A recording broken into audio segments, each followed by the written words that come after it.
अस्सलाम वालेकुम वरहमतुल्लाहि वबरकातुहू। This is sir Naveed Iqbal और आप लोग देख रहे हैं ग्रेस कोचिंग सेंटर। आज की इस वीडियो के अंदर हम लोग second year botany practical centre का कॉम्प्रिहेंसिव एग्जामिनेशन 2023 सॉल्व कर रहे हैं।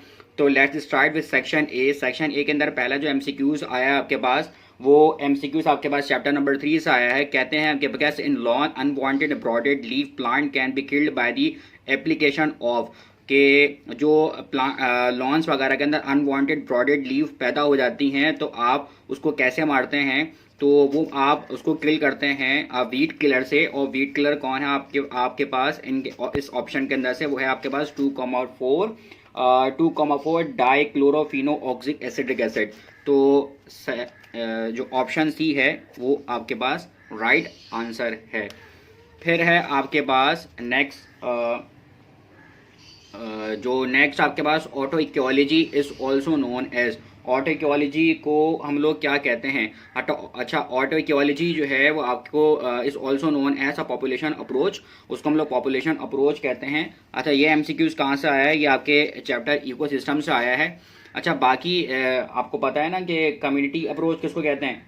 तो कम्युनिटी अप्रोच भी आपको पता होना चाहिए कि कम्युनिटी अप्रोच किसको कहते हैं। तो कम्युनिटी अप्रोच जो है वो साइकोलॉजी को बोलते हैं। साइकोलॉजी सिर्फ और सिर्फ आपने ऑटो इक्वालॉजी को नहीं पढ़ना। Autecology is called population approach. तो इसके साथ साथ हमें ये भी पता होना चाहिए कि जो कम्युनिटी अप्रोच होती है, क्या इसका कोई दूसरा नाम होता है क्या? तो हमें इसके बारे में पता होना चाहिए कि psychology is called community approach. अच्छा, दरअसल पॉपुलेशन अप्रोच के अंदर हम लोग करते क्या हैं? पॉपुलेशन अप्रोच के अंदर स्टडी करते हैं इंडिविजुअल स्पीशीज़ की। कोई एक इंडिविजुअल अगर कोई स्पीशीज़ होती है तो उसकी हम लोग स्टडी करते हैं, कॉल्ड अ पॉपुलेशन अप्रोच। फिर नेक्स्ट है आपके पास promotion of the flowering plant by cold treatment. तो बहुत कॉमन सा है कि आप जब कोल्ड ट्रीटमेंट करते हैं तो फ्लावरिंग प्रोड्यूस होती है, तो वो किससे होती है? वो वर्नलाइजेशन से होती है। ये चैप्टर नंबर 4 के अंदर जो रिप्रोडक्शन आपके पास चैप्टर है, ये वहाँ से लिया गया है। ठीक है। फिर है आपके पास के इन ब्यूरोफाइट्स ग्रोथ टेक प्लेस। ब्यूरोफाइट्स के अंदर ग्रोथ जो है वो कहाँ से होती है? वो एपेक्स से होती है। एपेक्स से होती है। ठीक है। और फिर है आपके पास के in moth female contain sex chromosome which are. अच्छा, इसके अंदर जो फीमेल्स होती हैं ना, वो आपके पास हेट्रोजाइगस होती हैं। जैसे कि हमारे पास मेल जो होते हैं ना, वो हेट्रोजाइगस होता है ना, एक्स एंड वाई। इनके अंदर फीमेल जो होती हैं वो आपके पास हेट्रोजाइगस होती हैं। ठीक है। तो एक्स जो होता है वो फीमेल के लिए होता है, फॉर क्या नाम है, ह्यूमन फीमेल्स के लिए होता है। और एक्स वाई जो होता है वो आपके पास मेल ह्यूमन मेल के लिए होता है। तो बच्चे आपके पास अब ये दो। अच्छा, ये वाली कंडीशन हो नहीं सकती। क्यों? क्योंकि मैंने आपको अभी बता दिया कि फीमेल जो होती हैं वो कैसी होती हैं, इनके अंदर वो हेट्रोजाइगस कंडीशन में होती हैं। तो आपसे पूछा जा रहा है कि इन मॉथ फीमेल जो है वो कौन सी होती हैं? तो right option is Z and W. अच्छा, तो उसको ज़रा कॉमन प्रॉपर देख लेते हैं। देखिए, मैंने आपके लिए सारी प्रॉब्लम को सॉल्व करने के लिए पहले से रखा हुआ है कि ये चैप्टर नंबर 8 में से आपके पास ये एमसीक्यूज आया है। अगर सिर्फ और सिर्फ आप दोबारा अगेन उसको करके नहीं जाएंगे, बाकी और भी चीज़ें करके जाएंगे। जैसे कि ग्रास ऊपर है, तो ग्रास ऊपर के अंदर जो मेल होता है उनके अंदर एक क्रोमोसोम कम होते हैं, 23 क्रोमोसोम्स होते हैं। और जो फीमेल होती है उनके अंदर 24 क्रोमोसोम्स होते हैं, एक क्रोमोसोम ज़्यादा होता है। तो हमें ये बात पता होनी चाहिए कि फीमेल के अंदर ग्रास ऊपर के अंदर 24 होते हैं और मेल के अंदर 23 क्रोमोसोम्स होते हैं। हम लोग फीमेल को जो रिप्रेजेंट करते हैं गैमेट से, वो एक्स से करते हैं। मेल को जो रिप्रेजेंट करते हैं वो XO से करते हैं। फिर इसी तरीके से मेल और मतलब मैन ह्यूमन और डॉर्सोफिला की अगर हम लोग एग्जाम्पल देखते हैं, तो डॉर्सोफिला के अंदर भी और मैंस के अंदर भी जो एग्जाम्पल हैं, फीमेल को हम लोग बोलते हैं XX और मेल को हम लोग बोलते हैं X and Y। और फिर आपके पास थर्ड, जो कि आपसे अभी एमसीक्यू से पूछा जा रहा है कि मॉथ में, बटरफ्लाई में और डोमेस्टिक चिकन के अंदर जो मेल और फीमेल होती हैं उनको कैसे रिप्रेजेंट करते हैं? हम लोग फीमेल को रिप्रेजेंट करते हैं by the gametes of ZO। और मेल को हम लोग रिप्रेजेंट करते हैं होमोजीनियस होते हैं, वो हेट्रोजीनियस होते हैं। मेल जो होते हैं वो होमोजीनियस होते हैं और उसके अंदर आ जाएगा आपके पास ZZ। और जो फीमेल होती हैं वो हेट्रोजाइगस होती हैं, वो डिफरेंट होती हैं। इसी तरीके से आपके पास इंसेक्ट्स के अंदर और फिशेस वगैरह के अंदर, रेप्टाइल और बर्ड्स के अंदर जो फीमेल्स होती हैं अगेन वो भी हेट्रोजाइगस होती हैं। उनके लिए हम लोग गैमेट्स इस्तेमाल करते हैं ZW। और जो मेल होते हैं उनके वो होमोजीनियस होते हैं और उनके लिए हम लोग इस्तेमाल करते हैं ZZ। तो ओवरऑल ये बहुत ज़बरदस्त बना दिया है मैंने आपके लिए। तो आपको ये सारी चीज़ें एक साथ मिल रही हैं, इसकी एक आप जो है स्क्रीनशॉट ले लीजिएगा ताकि आपके पास ये कॉन्सेप्ट जो है क्लियर हो जाए। और एक और बोनस एमसीक्यूज जो कि हमें पता होना चाहिए वो ये कि पेनिसिलिन के अंदर क्रोमोसोम्स जो होते हैं वो 2 होते हैं, मॉस्किटो के अंदर 6 होते हैं, ड्रोसोफिला के अंदर 8 होते हैं, और इसी तरीके से आपके पास जो गार्डन पी है उसके अंदर 14 होते हैं, फ्रॉक के अंदर 24 होते हैं, और ह्यूमंस के अंदर 46 होते हैं, शुगर केन के अंदर 80 होते हैं, और फर्न के अंदर 100,000 होते हैं। ठीक है, तो समझ में आ गया होगा आपको ये वाला सवाल जो एमसीक्यूज पूछा जा रहा था। फिर आपके पास नेक्स्ट है कि the phase in which the cell become unspecified for a particular function. तो सबसे पहला फेज जो होता है ना वो होता है आपके पास फॉर्मेटिव फेज। भाई वो तो बना है अभी, वो कोई फंक्शन तो करेगा नहीं अभी वो। फिर उसकी फर्दर क्या होती है, सबसे पहला फेज जो होता है फॉर्मेटिव फेज होता है। फॉर्मेटिव फेज के गुजरने के बाद फिर वो जाहिर सी बात है ग्रोथ करेगा, तो उसकी एलोंगेशन होगी। एलोंगेशन करने के बाद जब वो मेच्योर हो जाता है ना, ठीक है ना, सबसे पहले initial phase, formative phase, elongation phase, ठीक है, और फिर मेच्योरेशन फेज। मेच्योरेशन फेज जब होगा ना तो फिर वो क्या होगा कि एक पर्टिकुलर फंक्शन करने का एक लायक होगा। तो जो राइट ऑप्शन है ना वो आपके पास है मेच्योरेशन फेज। फिर मेच्योरेशन फेज के बाद फिर नेक्स्ट आपके पास the test of cross of F1 generation of haemophilia of a normal men. अच्छा, नॉर्मल जो है वो मैन है और हीमोफिलिक जो है वो फीमेल हैं। तो इसकी टेस्ट क्रॉस भी मैंने बना के रखी है, इसको देख लेते हैं जल्दी से ज़रा।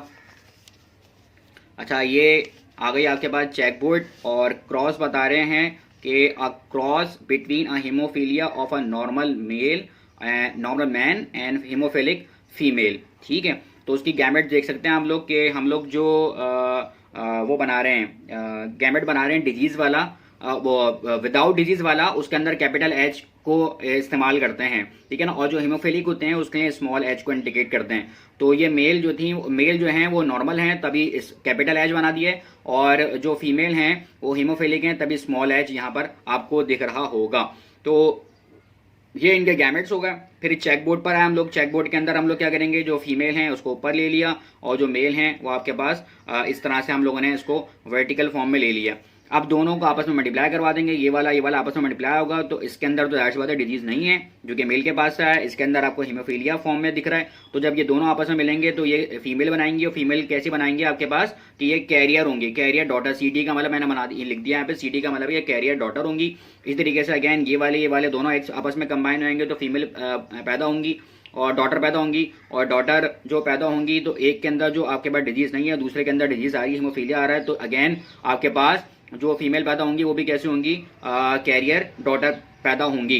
अब आपके पास दूसरी कंडीशन के अंदर क्या है, ये आपके पास Y है, और ये आपके पास X जो है वो आपके पास हीमोफिलिक फॉर्म में, क्योंकि फीमेल जो थी, जो वुमेन्स हैं, वो वुमेन जो हैं वो हीमोफिलिया हैं, तो दोनों के अंदर क्या है, डिजीज जुड़ी हुई है ना। तो आपके पास ये वाली भी X और ये वाला Y आपस में कंबाइन होगा। Y जो होता है वो इनर्ट होता है, उसके ऊपर कोई भी डिजीज वगैरह नहीं आती है। तो ये वाला X और ये वाला H आपस में कंबाइन होगा, तो सन जो पैदा होंगे हीमोफिलिक पैदा होंगे। अगेन दोबारा ये भी जो सन पैदा होंगे वो भी हीमोफिलिक होंगे, क्योंकि ऊपर जो था वो डिजीज वाला है। इसका मतलब ये हो गया कि रिजल्ट के अंदर हम ये बोल सकते हैं कि 50% जो है वो डिजीज वाले हैं और 50% डॉटर जो है वो कैरियर में है। देखते हैं वाला ऑप्शन है, बिल्कुल है आपके पास। जो सेकंड ऑप्शन है कि son is a 50% disease and daughter is a 50% carrier, ठीक है, ये आपके पास ऑप्शन करेक्ट हो गया। फिर नेक्स्ट सवाल है आपके पास, the arrangement arrange the correct sequence of the biotic component in an ecosystem. अच्छा, बायोटिक कंपोनेंट ऑफ इकोसिस्टम के अंदर कैसे होते हैं वो सब कुछ, ये देखें ज़रा। ये भी मैंने लिखा हुआ है पहले से कि पेज नंबर आपके पास 247 पे चैप्टर नंबर 11 में बायोटिक कंपोनेंट कैसे अरेंज हुए होते हैं। तो सबसे पहले स्टूडेंट्स, सबसे पहले आते हैं मैक्रोफाइट्स आते हैं, फिर आते हैं मैक्रोफाइट्स, फिर आते हैं प्रीडेटर्स, और लास्ट में आपके पास बैक्टीरिया आते हैं। तो अब वहाँ पर अरेंजमेंट चेक कर लेते हैं कि वहाँ पर अरेंजमेंट वो किस तरह से पूछी जा रही है। तो यहाँ पर आपसे अरेंजमेंट जो पूछी जा रही है, जो आपसे यहाँ पर अरेंजमेंट पूछी जा रही है वो देख सकते हैं ये रही, ठीक है ना। तो सबसे पहले आपके पास माइक्रोफाइट्स हैं, फिर मैक्रोफाइट्स हैं, मतलब 1 और 3, देन प्राइमरी कंज्यूमर, और फिर प्रीडेटर्स, और फिर बैक्टीरिया। तो राइट ऑप्शन जो है वो आपके पास है ऑप्शन नंबर बी, ठीक है ना, क्योंकि 1 ये 1 आ गया, 3 ये 3 आ गया, 4 ये 4 आ गया, 2 ये 2 आ गया, एंड 5 आ गया, ठीक है। अच्छा, नेक्स्ट है आपके पास के overlap of the food chain are called, overlap of the food chain are called, उसको हम लोग बोलते हैं फूड वेब। ठीक है, फिर है नेक्स्ट आपके पास के in the presence of light a green plant release oxygen, in the presence of light green plant release oxygen because, क्योंकि रेट ऑफ फोटोसिंथेसिस उस वक्त क्या होती है उनकी, वो हायर होती है। ठीक है, उस वक्त उनकी रेट ऑफ सिंथेसिस जो होती है ना वो क्या होती है, वो हायर होती है। अच्छा, फिर है आपके पास के Indian telegraph plant is an example of this movement. अच्छा, तो इंडियन टेलीग्राफ प्लांट जो होता है ना उसको हम लोग एक और नाम से भी जानते हैं, इस also called a dancing plant. ठीक है, इसको हम लोग डांसिंग प्लांट भी कहते हैं। तो डांसिंग प्लांट एग्जाम्पल ना वो दरअसल किसके ऊपर डिपेंड करती है, ये भी आपके पास बुक के अंदर गिवन है। जो ये डांसिंग प्लांट है जो कि चैप्टर नंबर 2 के अंदर आपके पास गिवन है नास्टिक मूवमेंट की टॉपिक के अंदर, और वो दरअसल टेम्परेचर के ऊपर डिपेंड करती है। तो टेम्परेचर आपके पास क्या है, वो थर्मोनास्टिक है। जबकि अगर हम बात करेंगे फोटोनास्टिक तो वो लाइट के ऊपर डिपेंड करेगा, जाहिर सी बात है। और अगर हम बात करते हैं कि कीमोनास्टिक तो केमिकल के ऊपर डिपेंड कर रहा है। ठीक है, और इसी तरीके से आपके पास जो थर्मोनास्टिक है वो टेम्परेचर के ऊपर डिपेंड कर रहा है। और मैंने आपको अभी बताया है कि इंडियन टेलीग्राफ प्लांट जो है वो डांसिंग प्लांट कहलाता है और वो टेम्परेचर के ऊपर डिपेंड करता है। जबकि हेप्नोनास्टिक जो होती है ना वो स्टिमुलाई के ऊपर, टच के ऊपर डिपेंड करती है। तो जो इंसेक्ट्स वगैरह होते हैं ना वो जैसे ही उनके ऊपर टच होते हैं वो फ़ौरन से वो अपने आप को बंद कर लेते हैं। तो ये वाली एग्जाम्पल है ही नहीं, तो आपको मैंने सारी की सारी चीज़ें बता दी हैं। फिर है आपके पास next 12 the carbon dioxide gas metabolism in bryophyllum in a circadian rhythm which is independent of the light and temperature effect and this rhythm is called. अच्छा, ये इंडिपेंडेंट लिखा हुआ है ऑफ द लाइट, ठीक है ना, इंडिपेंडेंट लिखा हुआ है लाइट के। तो जब इंडिपेंडेंट होता है ना लाइट के, तो वो होता है एंडोजीनियस। लेकिन अगर देखो स्टूडेंट्स, अगर ये यहाँ पर लिखा होता ना dependent of the light and temperature तो एक्सोजीनियस हो जाता। अच्छा, फिर नेक्स्ट आपके पास के if the sequence of one chain of RNA is UCAACGA uracil cytosine guanine, तो then the sequence of the DNA code must be. तो डीएनए का कोड क्या होगा, तो डीएनए का कोड जो होगा, देखें सबसे पहली बात तो ये है कि डीएनए के कोड के एंड में ना हमेशा थाइमीन आएगा।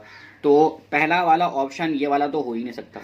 ठीक है ना, ये वाला तो हो ही नहीं सकता, क्यों, क्योंकि इसके एंड में जो है वो ए मौजूद है, थाइमीन मौजूद नहीं है। तो ऑप्शन बी, ऑप्शन सी और ऑप्शन डी, इनमें से ही आपके पास ऑप्शन है। तो जो राइट ऑप्शन है ना, ये सीक्वेंस आपके पास बुक के अंदर गिवन है, ये ऑप्शन जो है वो आपके पास ऑप्शन सी है। ठीक है, कि यूरिकल जो है वो एडेनिन और सी जो है वो ग्वाइनिन के अंदर, एडेनिन जो है वो थाइमीन के अंदर कन्वर्ट हो जाता है। अगेन दोबारा एडेनिन जो है वो थाइमीन के अंदर कन्वर्ट हो जाएगा और सी जो है वो जी के अंदर कन्वर्ट हो जाएगा, जी जो है वो सी के अंदर कन्वर्ट होगा और आखिर के अंदर ए जो है वो टी के अंदर कन्वर्ट हो जाएगा। ये सारा का सारा ऐसा ही है सीक्वेंस वाइज।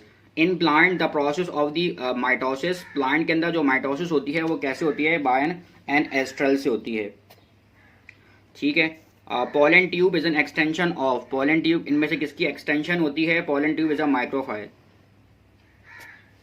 और the position of allele on homologous chromosome, जो पोजीशन होती है अलील की ऑन होमोलोगस क्रोमोसोम, ये डेफिनेशन है लोकस की। तो स्टूडेंट्स ये सारे थे एमसीक्यूज, और हम लोग अब देख लेते हैं शॉर्ट क्वेश्चन आंसर्स जो आपको करने हैं। अटैम्प्ट एनी 8 पार्ट, आपने कोई 8 सवाल इसमें से अटैम्प्ट करने हैं। तो सबसे पहला आपके पास सवाल पूछा जा रहा है कि सबसे पहले सवाल जो आपसे पूछा जा रहा है वो आपके पास क्या है कि जेनेटिक कोड क्या होती है। नेक्स्ट आपके पास के write note on a various ecological level of an ecosystem, define the symbiosis, write its a various types, what is a test cross, describe with the help of a check board. Next आपके पास के define growth and write the phase of the primary growth in plant, differentiate between epigel and hypogel germination, autosomes and sex chromosomes, write note on any one of the following। तो उसके अंदर significance of the secondary growth है और आप sclerenchyma है। What are the reasons of Mendeleev success, तो Mendeleev success बताना अपने रीजंस के। Differentiate between one of the following mitosis and meiosis, DNA and RNA. What is an RNA, write name and function of the different types of the RNA. और next आपके पास what is a paratonic movement in plant, mention the tropic movement in plant. if a cross mother has an heterozygous and father has a B and heterozygous blood group, what would be the expected blood group of their progeny? तो आपको ये cross करवाना है यहाँ पे। फिर है आपके पास के write a note on any one of the following, इन दोनों के ऊपर आपने नोट लिखना है, पॉलिनेशन और adaptation of pollination in this type and adaptation of the plant to a low temperature. फिर नेक्स्ट आपके पास क्या फोटो पीरियोडिज्म और टेंड्रा, इनके ऊपर आपने नोट लिखना है। फिर है write a note on a down syndrome, down syndrome के बाद नोट लिखना आपने, write the causes and symptoms of sickle cell anaemia, mention how the plant do response do to a drought condition, जब drought condition होती है तो plant कैसे response कर रहा होता है।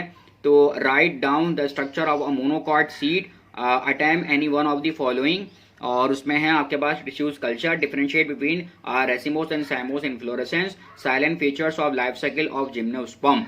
फिर सेक्शन सी है आपके पास, और सेक्शन सी के अंदर है what is a phyto hormone, name them and describing a detailed account of it, what is a meiosis and describing the prophase 1 of the meiosis and draw a neat and label diagram। अच्छा, meiosis जब भी आप करें ना या mitosis जब भी करें तो डायग्राम भी लाजमी उसकी प्रैक्टिस करें, स्टूडेंट डायग्राम की प्रैक्टिस नहीं करते हैं।